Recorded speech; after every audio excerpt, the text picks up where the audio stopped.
नमस्कार दोस्तों, स्वागत है आप सभी का मेरे YouTube चैनल इन्फो अकेडमी पर। और आज की इस वीडियो में आप एक भर्ती के लेटेस्ट नोटिफिकेशन के बारे में जानेंगे। और ये जो भर्ती का लेटेस्ट नोटिफिकेशन आप अपनी वीडियो स्क्रीन पर देख रहे हैं, ये CRPF के द्वारा जारी किया गया है, सेंट्रल रिजर्व पुलिस फोर्स के द्वारा। ये कांस्टेबल की वैकेंसीज़ के लिए एक नोटिफिकेशन जारी कर दिया गया है। इस कांस्टेबल की जो वैकेंसी है, इसमें टेक्नीशियन टेक्निकल के लिए और ट्रेडमैन्स की ये वैकेंसी रहेगी, जिसमें मेल और फीमेल दोनों अप्लाई कर सकते हैं। CRPF के द्वारा जो ये वैकेंसीज़ का नोटिफिकेशन है, इसमें कुल जो वैकेंसी है 9,212 वैकेंसी, टोटल 9,212 वैकेंसी हैं। अलग अलग स्टेट्स की ये वैकेंसी रहेंगी और किस प्रकार से आपने अप्लाई करना है, कौन कौन सी स्टेट में कितनी कितनी वैकेंसी, किस टेक्निकल ट्रेड की और ट्रेडमैन की रहेंगी, ये सारी जानकारी आपको इस वीडियो के माध्यम से दी जाएगी। सभी पदों के लिए आपने ऑनलाइन अप्लाई करना होगा। ऑनलाइन अप्लाई करने के लिए crpf.gov.in इस वेबसाइट के ऊपर आपको जाना होगा और ऑनलाइन एप्लीकेशन सबमिट करने के लिए आप 27 मार्च से इस वेबसाइट के ऊपर एप्लीकेशन अप्लाई करने का जो लिंक है वो शुरू हो जाएगा। और जो लास्ट डेट रहेगी ऑनलाइन एप्लीकेशन सबमिट करने के लिए, वो 25 अप्रैल 2023 रहेगा। और इसके बाद बात करते हैं रिलीज़ ऑफ एडमिट कार्ड की। एडमिट कार्ड जो है इस भर्ती के लिए जो आएंगे, रिटन टेस्ट के लिए, जो सबसे पहले आपका कंप्यूटर बेस्ड एक रिटन टेस्ट होगा, जिसके लिए आपके पास 20 जून से लेकर 25 जून के बीच में आपके पास एडमिट कार्ड का लिंक आ जाएगा। और जो कंप्यूटर बेस्ड टेस्ट होगा, टेंटेटिवली शेड्यूल बताया गया है 1 जुलाई से लेकर 13 जुलाई के बीच में आपका रिटन टेस्ट इस भर्ती के लिए 9,212 पदों के लिए जो कांस्टेबल की वैकेंसी रहेगी टेक्निकल और ट्रेडमैन्स के लिए, इसके लिए कंडक्ट करवाया जाएगा। इस प्रकार के लेटेस्ट नोटिफिकेशन जानने के लिए आप इस चैनल को जरूर सब्सक्राइब करें और वीडियो को लाइक व शेयर जरूर करें, ताकि आपको हर प्रकार की छोटी और बड़ी वैकेंसी इस चैनल के माध्यम से आपको मिलती रहे। चलिए देखते हैं।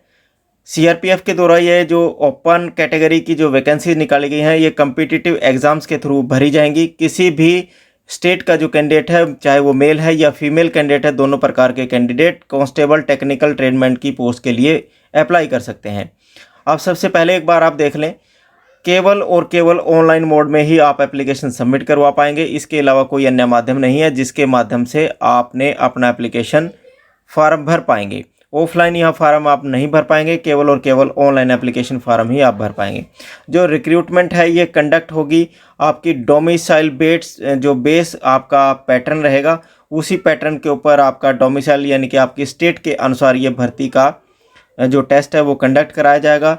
और जो आपका कंप्यूटर बेस्ड रिटन टेस्ट होगा वो 2 भाषाओं में कंडक्ट कराया जाएगा, इंग्लिश और हिंदी दोनों भाषाओं में। और जो आपका रिटन टेस्ट होगा उसके बाद आपका फिजिकल स्टैंडर्ड टेस्ट होगा, फिजिकल एफिशिएंसी टेस्ट होगा, ट्रेड टेस्ट होगा, उसके बाद document verification, detail medical examination होगा, उसके बाद रिव्यू मेडिकल एग्जामिनेशन यदि किसी का होगा, उसके बाद आपकी भर्ती की प्रक्रिया शुरू होगी।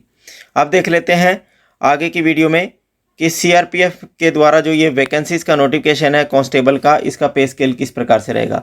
पे स्केल इसका रहेगा पे लेवल 3 21,700 प्लस जो यूजुअल अलाउंसेस हैं, जो सेंट्रल गवर्नमेंट के कर्मचारियों को अक्सर समय समय पर दिए जाते हैं, वही आपको अलाउंसेस भी दिए जाएंगे इस पे लेवल के अतिरिक्त। अब वैकेंसीज़ की डिटेल देख लेते हैं कि कांस्टेबल टेक्निकल और ट्रेडमैन में कितनी वैकेंसी हैं।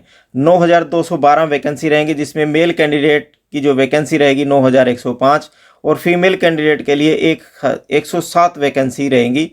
और अब आगे देख लेते हैं कि स्टेट वाइज वैकेंसी किस प्रकार से कितनी कितनी वैकेंसी है। सबसे पहले एक बार आप देख लें इस टेक्निकल और ट्रेडमैन की जो वैकेंसी है, इसमें कौन कौन सी पोस्टें शामिल हैं। सबसे पहली जो पोस्ट है वो है ड्राइवर की, इसमें शामिल है मोटर मैकेनिक व्हीकल की, कोबलर की, कारपेंटर की वैकेंसी इसमें शामिल है, टेलर की वैकेंसी शामिल है, और ब्रास बैंड की शामिल है, पाइप बैंड की शामिल है, बगलर की शामिल है, गार्डनर यानी कि माली की, पेंटर की, कुक की, वाटर कैरियर की, वॉशरमैन की, बार्बर की और सफाई कर्मचारी की। ये अलग अलग टाइप की वैकेंसी इसमें शामिल है। अब बात करते हैं स्टेट वाइज वैकेंसी कितनी कितनी रहेंगी। आंध्र प्रदेश की बात करें तो 424 वैकेंसी हैं टोटल सभी ट्रेड्स की मिलाकर। अरुणाचल प्रदेश में 18, असम की बात करें 275 हैं, बिहार में 726 वैकेंसी रहेंगी, छत्तीसगढ़ में 204, गोवा के लिए 11 और गुजरात के लिए 425, हरियाणा के लिए बात करें तो 166 और हिमाचल में 45 पद रहेंगे। आगे बात करते हैं झारखंड में 293 पोस्टें रहेंगी। झारखंड में जो ये विभिन्न ट्रेडमैन की पोस्टें हैं, कर्नाटका में 460, केरल में 254, मध्य प्रदेश में 494, महाराष्ट्र में 745, मणिपुर में 46, मेघालय में 57, मिजोरम में 11 और इसके बाद नागालैंड की बात करें तो 93 पोस्ट रहेंगी नागालैंड के लिए।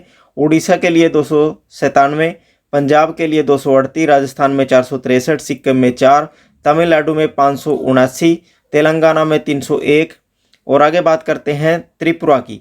त्रिपुरा में रहेंगी 42 और सबसे जो अत्यधिक वैकेंसी रहेंगी वो यूपी के लिए, उत्तर प्रदेश के लिए, उत्तराखंड में 71, बंगाल में 707, चंडीगढ़ यूटी में 8 और दिल्ली की बात करें तो 124, जम्मू एंड कश्मीर यूटी में 175, पौंडीचेरी यूटी के लिए 9 वैकेंसी रहेंगी। कुल मिलाकर ये वैकेंसीज का जो नोटिफिकेशन है 9105 मेल कैटेगरी की वैकेंसी रहेगी। फीमेल में भी जो वैकेंसी है, कौन कौन सी वैकेंसी रहेंगी, कौन कौन सी ट्रेड के लिए, बगलर के लिए, कुक के लिए, वाटर कैरियर रहेगा, वाशर वोमेन रहेंगी, हेयर ड्रेसर रहेंगे और इसके अलावा सफाई कर्मचारी रहेगा, ब्रास बैंड रहेगा। टोटल जो वैकेंसी है इसमें 107 हैं, अलग अलग जो पोस्टें हैं।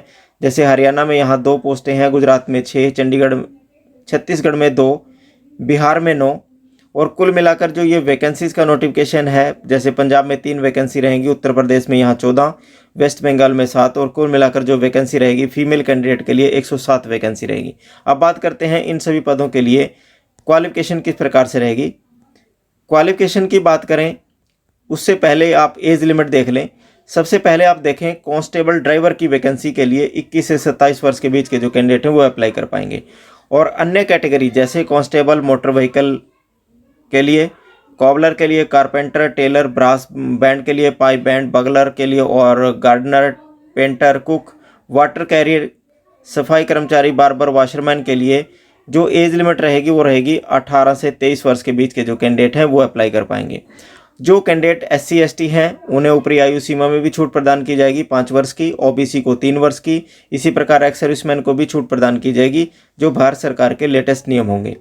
आगे बात करते हैं एग्जामिनेशंस की और किस प्रकार से आपने अप्लाई करना है। उससे पहले आपने इन सभी पदों के लिए एजुकेशन क्वालिफिकेशन का विवरण आप देख लें। एजुकेशन क्वालिफिकेशन की बात करें 1 अगस्त 2023 को आपके पास कांस्टेबल ड्राइवर की सबसे पहले बात करते हैं एजुकेशन क्वालिफिकेशन की।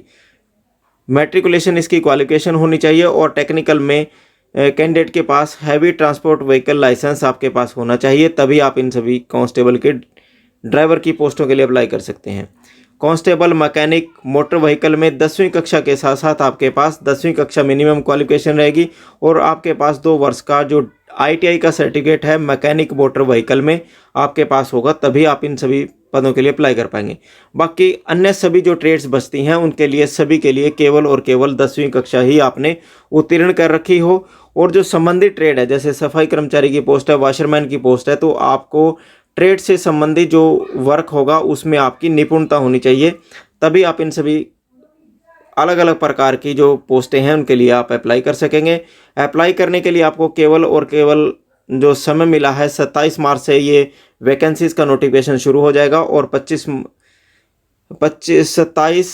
मार्च से लेकर 25 अप्रैल तक आप अप्लाई कर पाएंगे ये इस पोस्ट के लिए। और एप्लीकेशन फ़ीस की बात कर लेते हैं। सबसे पहले बात करते हैं जर्नल और EWS और OBC कैटेगरी के लिए। जर्नल, EWS, OBC की कैटेगरी के लिए 100 रुपये एप्लीकेशन फ़ीस के रूप में आपको पे करने पड़ेंगे। जो कैंडिडेट SC ST हैं और फीमेल कैंडिडेट हैं उन्हें किसी भी प्रकार की कोई एप्लीकेशन फ़ीस नहीं देनी है, यानी कि वो फ़ीस से एग्जम्पशन रहेंगे और फीस को भी आपने ऑनलाइन पे करना है। आप भीम, UPI, नेट बैंकिंग इत्यादि के माध्यम से आप अपना फ़ीस को भी पे कर सकते हैं। अब बात करते हैं कंप्यूटर बेस्ड टेस्ट के लिए जो सेंटर की लिस्ट भी इसी एडवर्टाइजमेंट के पॉइंट नंबर 11 पर दर्शाई गई है, जिसमें आंध्र प्रदेश के देखो अलग अलग सेंटर बनाए गए हैं। अब सबसे पहले बात कर लेते हैं हरियाणा की। हरियाणा में केवल 2 जगह सेंटर बनेंगे, अंबाला और चंडीगढ़ में। हिमाचल प्रदेश में बिलासपुर, हरिपुर, मंडी और नाहन बनेंगे। ये अलग अलग स्टेट के सेंटर दिए गए हैं। आप इन सेंटरों के लिस्ट से एक बार आप पढ़ लें और उसी सेंटर के लिस्ट के मुताबिक जहां आपको सूटेबल लगता है, जहां आपको सुविधा लगती है, वहां का आप सेंटर देकर अपना जो रिटर्न एग्जामिनेशन है वो आप दे सकते हैं। रिटर्न एग्जामिनेशन का जो सिलेबस है वो भी इसी एडवर्टाइजमेंट के पॉइंट नंबर 12 के ऊपर दिया गया है, जिसमें जनरल इंटेलिजेंस और रीजनिंग में आपके 25 क्वेश्चन आएंगे, जनरल नॉलेज के 25 क्वेश्चन आएंगे, एलिमेंट्री मैथमेटिक्स के आपके 25 क्वेश्चन आएंगे, इंग्लिश और हिंदी लैंग्वेज के ऊपर भी आपके 25 क्वेश्चन आएंगे। कुल मिलाकर ये 100 मार्क्स का आपका रिटन एग्जामिनेशन होगा, जिसके लिए आपको 2 घंटे का आपको समय दिया जाएगा। ये आपका मल्टीपल चॉइस सीबीटी एग्ज़ाम होगा, कंप्यूटर बेस्ड आपका एग्ज़ाम होगा, कंप्यूटर के ऊपर ही आपका रिटन एग्जामिनेशन कंडक्ट करवाया जाएगा। अब बात कर लेते हैं हाइट की। सभी के लिए हाइट जो है 170 सेंटीमीटर होनी चाहिए और फीमेल के लिए 157 सेंटीमीटर। जो हाइट में रिलैक्सेशन मिलेगी, शेड्यूल ट्राइब्स के जो कैंडिडेट होंगे, मेल कैंडिडेट होंगे, उनकी हाइट 162 सेंटीमीटर होनी चाहिए और फीमेल के कैंडिडेट को 150 सेंटीमीटर। नॉर्थ ईस्ट के जो स्टेट के जो कैंडिडेट होंगे उन्हें 157 सेंटीमीटर आपकी हाइट होनी चाहिए और फीमेल के केस में 147.5 सेंटीमीटर आपकी हाइट होनी चाहिए। ये हाइट का विवरण है, इसी अनुसार आप अपनी हाइट के अनुसार इन सभी पदों के लिए आप अप्लाई कर सकते हैं, क्योंकि इसमें फिजिकल टेस्ट भी आपका कंडक्ट होगा। रिटन के बाद आपका फिजिकल टेस्ट होगा, उसके बाद आपका डॉक्यूमेंट वेरिफिकेशन और मेडिकल होगा, तब जाकर आपका सिलेक्शन का प्रोसेस कंप्लीट होगा। उसके बाद ही आपको अपॉइंटमेंट सीआरपीएफ के द्वारा दी जाएगी। तो इस सीआरपीएफ की इस 9212 पोस्टों के लिए आप 27 मार्च से लेकर 25 अप्रैल 2023 तक ऑनलाइन अप्लाई कर सकते हैं।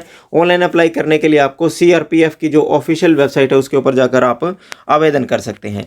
इस प्रकार के भर्तियों के लेटेस्ट नोटिफिकेशन जानने के लिए आप इस चैनल को जरूर सब्सक्राइब कर लें और वीडियो को लाइक व शेयर जरूर करते रहें, ताकि आपको इस प्रकार के भर्तियों के जो लेटेस्ट नोटिफिकेशन है वो सबसे पहले इस चैनल के माध्यम से आपको मिलते रहें।